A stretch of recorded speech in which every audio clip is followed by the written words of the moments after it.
हिमांशु जी। माननीय सभापति महोदय, सर्वप्रथम तो मैं आपको एवं मेरे दल भारतीय जनता पार्टी को धन्यवाद प्रदान करता हूं कि हमारे देश के आदरणीय राष्ट्रपति जी के बजट सत्र से पूर्व किए गए अभिभाषण के धन्यवाद प्रस्ताव में आपने मुझे मेरी बात रखने का मौका दिया। माननीय महोदय, हमारा देश आदरणीय प्रधानमंत्री श्री के नेतृत्व में आज की विकास की नई ऊंचाइयों को छू रहा है। यह एक सुखद संयोग है कि इस साल का बजट सत्र उस समय पर हो रहा है जब पूरा विश्व प्रयागराज में महाकुंभ के अवसर को बहुत ही श्रद्धा एवं पवित्रता से मना रहा है। हमारे आदरणीय राष्ट्रपति महोदय जी ने ऐसी बहुत सारी महत्वपूर्ण बातें रखी जिसकी वजह से आज न सिर्फ हमारा देश पर पूरा विश्व भारत की सराहना कर रहा है।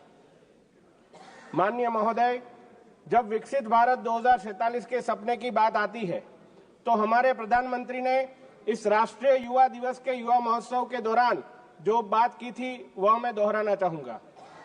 सबसे पहले तो यह एक पहली ऐसी घटना थी कि एक राष्ट्रीय युवा महोत्सव के अंदर एक हमारे प्रधानमंत्री पूरा दिन भारत मंडपम में युवाओं के साथ थे।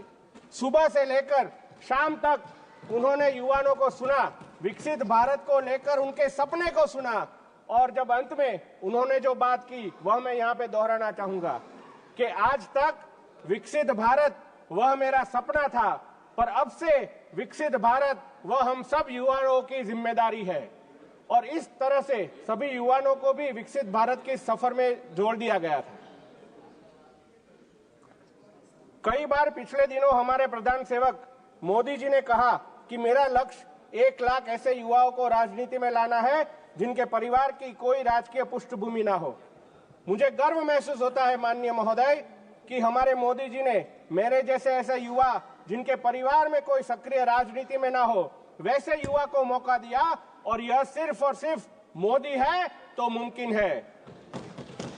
हमारे युवा एवं खेल मंत्रालय के माध्यम से युवाओं को एक सूत्रता में जोड़ने के लिए माय भारत मेरा युवा भारत पोर्टल लॉन्च किया गया और आगे जाकर उनको रोजगार भी प्राप्त हो उसके लिए इस पोर्टल को नेशनल करियर सर्विस पोर्टल से भी जोड़ दिया गया।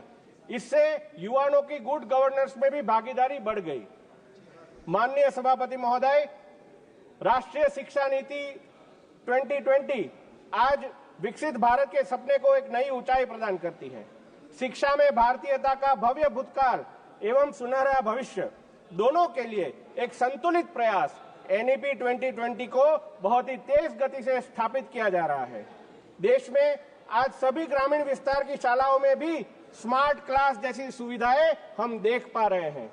केंद्रीय शिक्षा संस्थान जैसे कि नवोदय विद्यालय और केंद्रीय विद्यालय की नई शाखाएं खोलने के लिए भी बहुत अच्छे कार्य शुरू किए गए हैं। माननीय सभापति महोदय, जब एक घर में कोई नारी सशक्त होती है तो पूरा घर सशक्त होता है। नेशनल रूरल लिवलीहुड मिशन अंतर्गत माननीय मोदी जी के सफल प्रयत्नों से हमारी सरकार के द्वारा करीब 91 लाख से भी ज्यादा सेल्फ हेल्प ग्रुप्स के माध्यम से 10 करोड़ से अधिक महिलाओं के जीवन को संवारा है। इनके द्वारा अभी तक उनके बैंक खातों में 9 लाख करोड़ से भी ज्यादा राशि ट्रांजैक्शंस के द्वारा प्राप्त की गई है। ऐसे प्रयास मोदी जी की सरकार के विमेन लेड डेवलपमेंट के विचार का एक जीता जागता उदाहरण है। इस प्रयास से नारी शक्ति में उद्यमिता के भाव को भी प्रोत्साहित किया जाता है। माननीय सभापति महोदय, हमारे प्रधान सेवक जी जब देश को कुछ वादा करते हैं वह करके दिखाते हैं। जब उन्होंने जनधन योजना देश के सामने रखी, लोगों ने बहुत ही हंसी उड़ाई।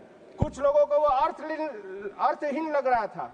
आज इसी जनधन योजना के तहत देश के करोड़ों लोगों को सरकार के सभी लाभ कोई भी कमीशन के बगैर सीधे उनकी बैंक में पहुंचते हैं। कुछ लोग मेक इन इंडिया के विचार पर भी प्रश्न उठा रहे थे।